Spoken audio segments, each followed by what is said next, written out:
In the brutal frontier winters of the late 1800s, when the wind sliced like razors and the mercury vanished far below zero for weeks on end, most prospectors followed one unbreakable creed: build the biggest, thickest, heaviest log cabin you can, and feed an all-night blaze to keep the devil at bay.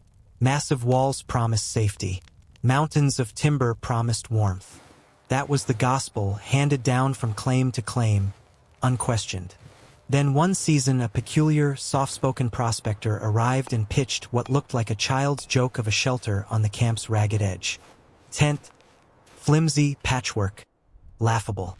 Layers of patched canvas stitched in ways no one recognized. A stove no bigger than a wash basin.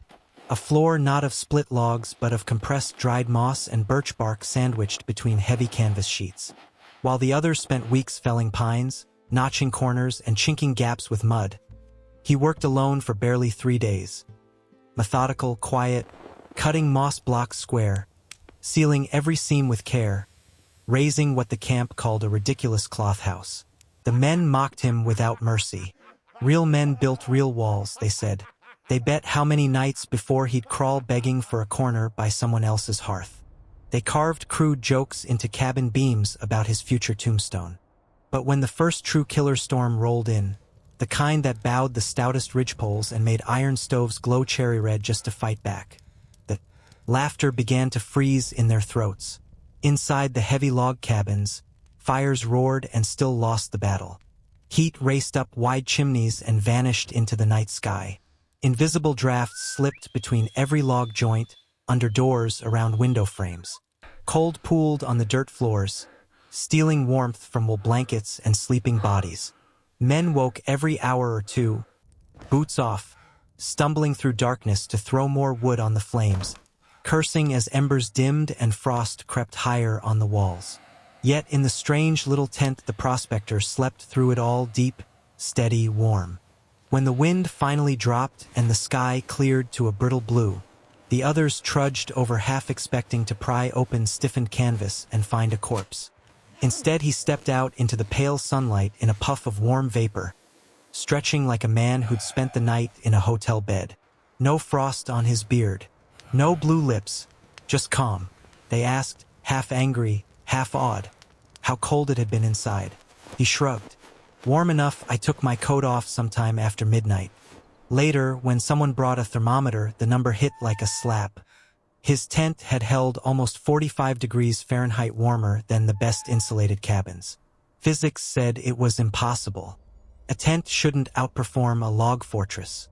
It shouldn't trap heat, shrug off gale force wind, or stop the permafrost from leaching warmth out of the ground. And yet it had.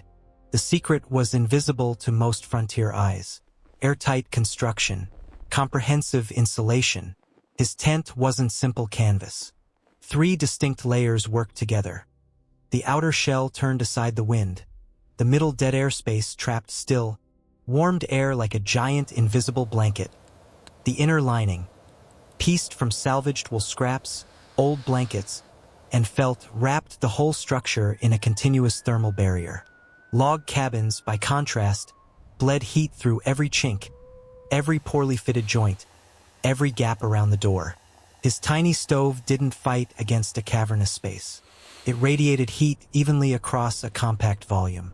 The low, sloped roof shed snow and minimized empty air that needed warming.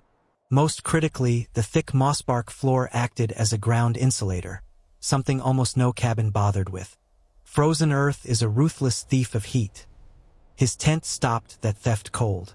The result was a self-sustaining thermal envelope. Once the stove brought the interior above freezing, it stayed there for hours on a handful of kindling. Cabins demanded constant feeding, constant tending, constant war just to hover at survivable temperatures. As the winter deepened, the contrast grew stark.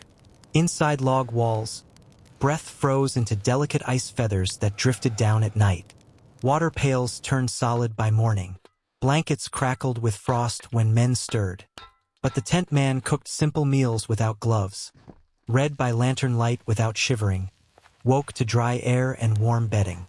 One bitter evening he invited 2 of the loudest skeptics inside.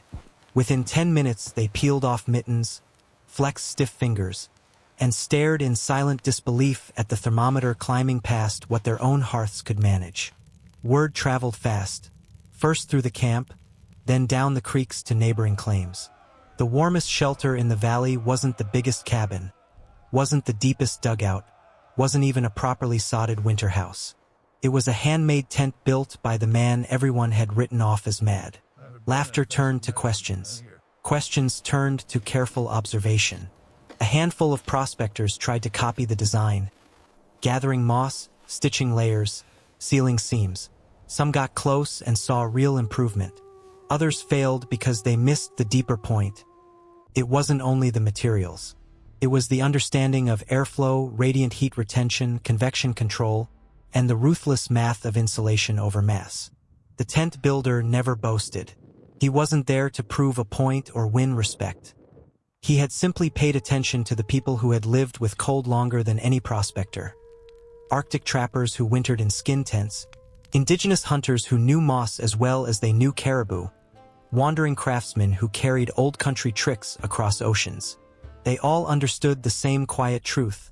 Warmth does not come from brute thickness alone. It comes from smart barriers, trapped air, and ruthless efficiency. By spring, the lesson had quietly rooted itself in some corners of the frontier. Heavy is not the same as warm. Big is not the same as smart. The toughest-looking shelter is not always the one that keeps you alive. The strange little tent that had been the butt of every joke became, in certain remote valleys, the gold standard for winter survival.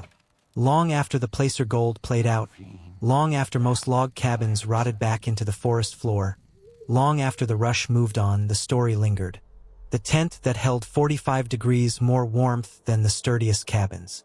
One of the purest examples of practical, hard-won engineering the northern wilderness ever witnessed.